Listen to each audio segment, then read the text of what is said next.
Hey guys, today we'll be talking about the War Doctor and Ryan Sinclair. So what the War Doctor does is 2 red white legendary creature time War Doctor. Whenever one or more permanents phase out, and whenever one or more other cards are put into exile from anywhere, put time counter on the War Doctor.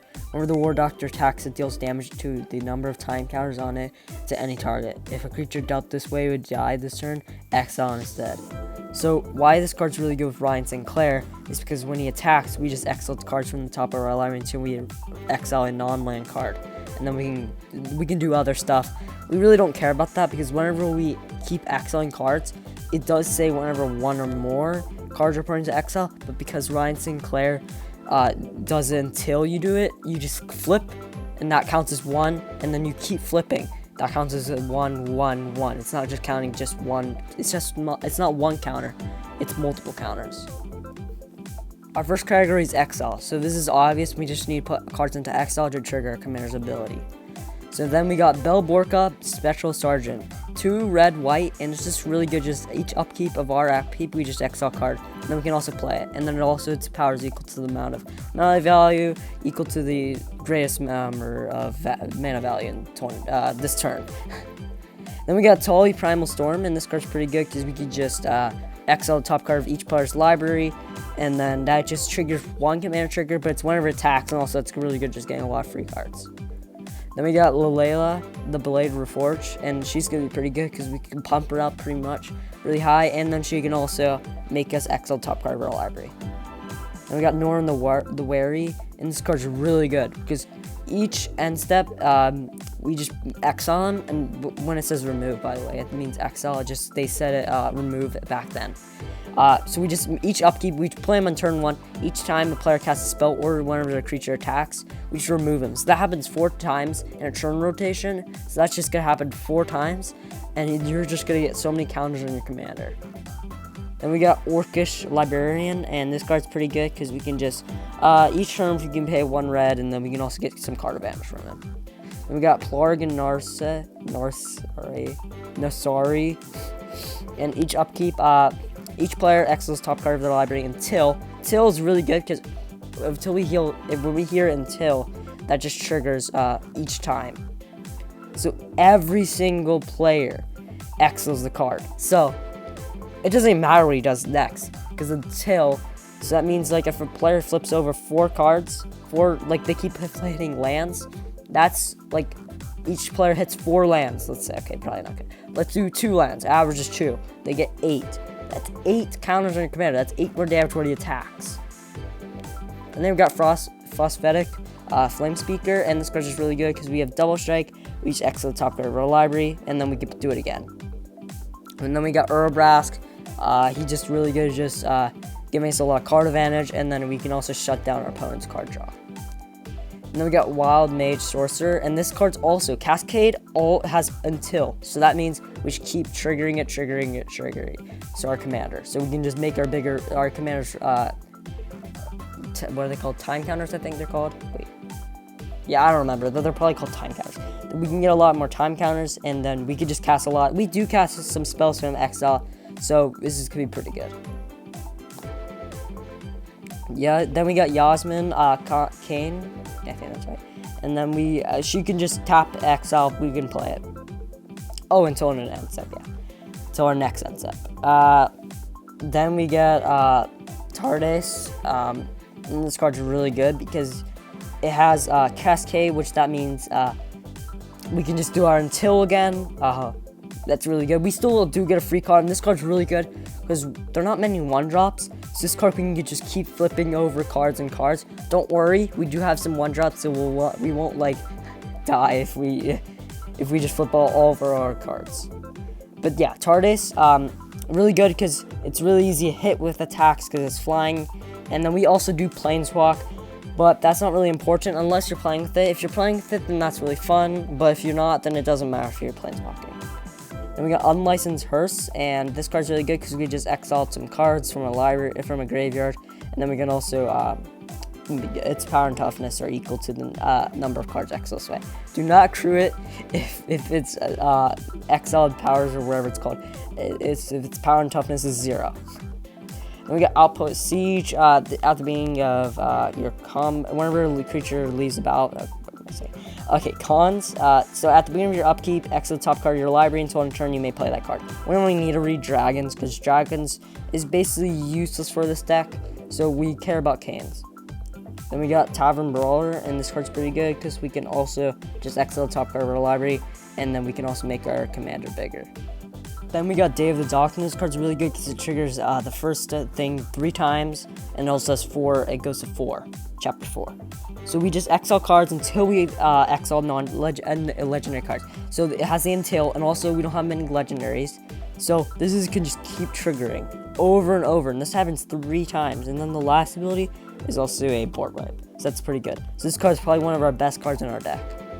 Then we got the Flukes, and this card's really good because we can just, for 2, 3, 4, and 5 chapters, we can just exile the top card of our library, and then we can play it this turn. And then for the 6th one, we just get a lot of mana.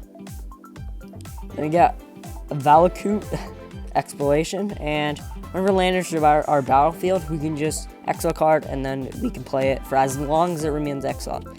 And then we can also, it has an end step trigger. If there are cards exiled with it, it deals that much damage to each opponent, 3 or more. So we can deal a lot of damage if we have a lot of cards exiled with it. And then we got Blazing Crescendo, and that's pretty good because we can just exile the top card of our library, and then we can play it, and we can also pump a card.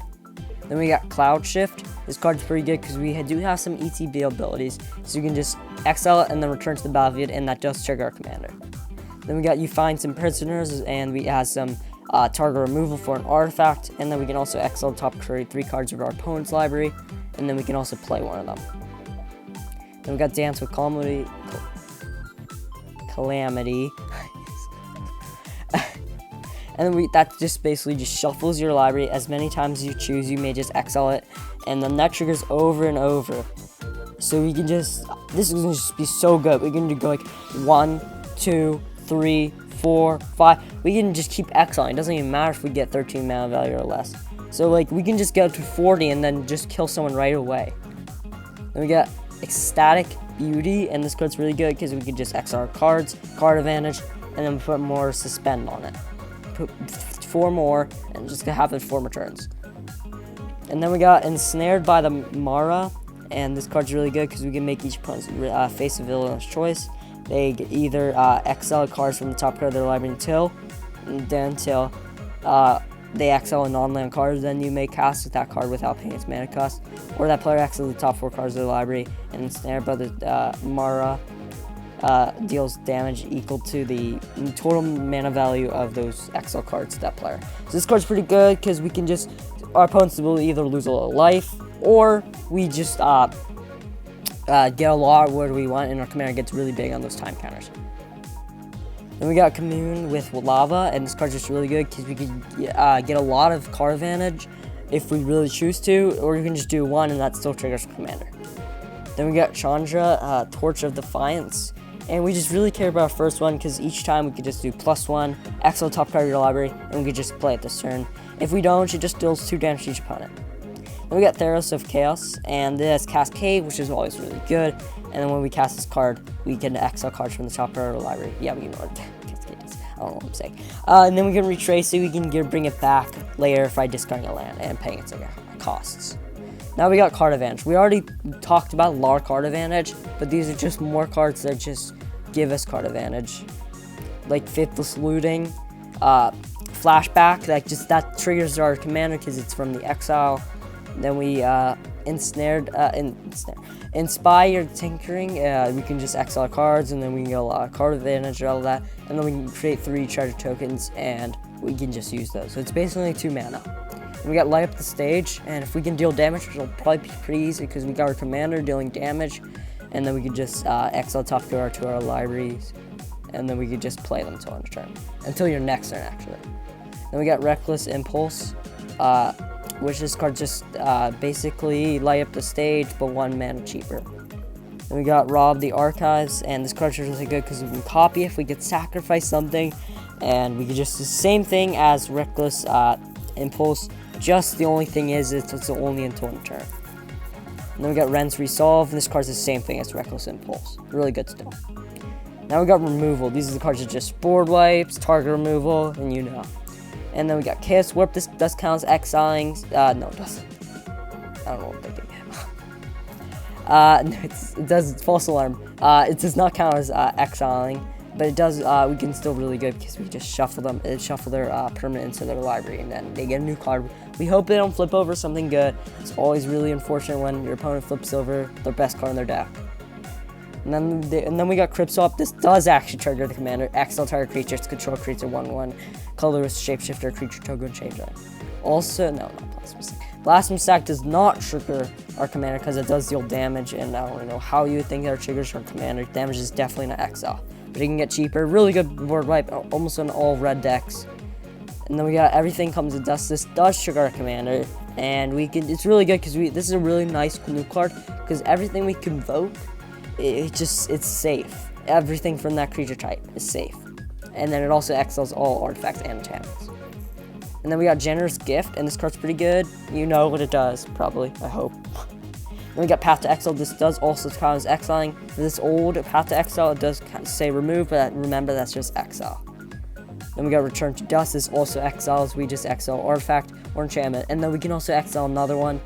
Exile another artifact or enchantment if it's cast during our main phase, which it's usually cast. I mean, if there are two really good artifacts or enchantments, I would say just cast in your main phase also.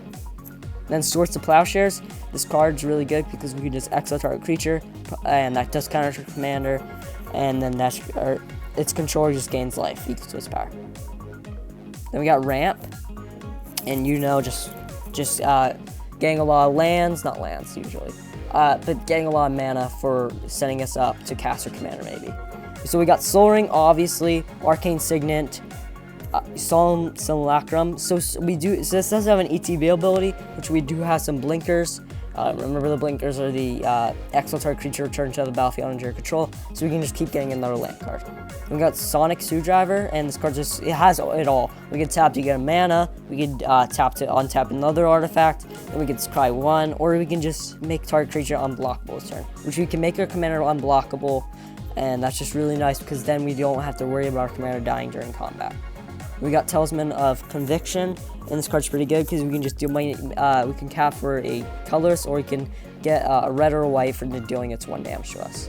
Then we got Wayfarer's Bubble, and this card's pretty good because I don't like it personally actually, because you have to pay 1, pay 2, you have to wait a turn, and then you finally can crack it. If you have something during turn 2, then it's pretty bad, but if you don't have anything, that's fine. We got Boros Signet, and just a really common card in all Boros decks. Now we got Command Sphere in 3 mana. Tap it, add 1 mana of any color of our commander's color identity, and then we can just sacrifice it to draw a card if we're desperate. And then we got Fellwar Stone, just really good because we're probably gonna be able to get any mana of our choosing, unless we're really unlucky. Our opponents are not playing our colors, but usually it's like add 1 mana of any color for 2. And then we got a Mind Stone, and Mind Stone's pretty good because we can 2 mana, add colors, and then we can also, if we're desperate, we can just draw a card by paying 1 and tapping it. Okay, so that's the end of the video. I hope you enjoyed. The deck list is in the description below if you want to be building this deck. Come back later, subscribe, because I will be making new deck decks for Doctor Who later, and even the next sets.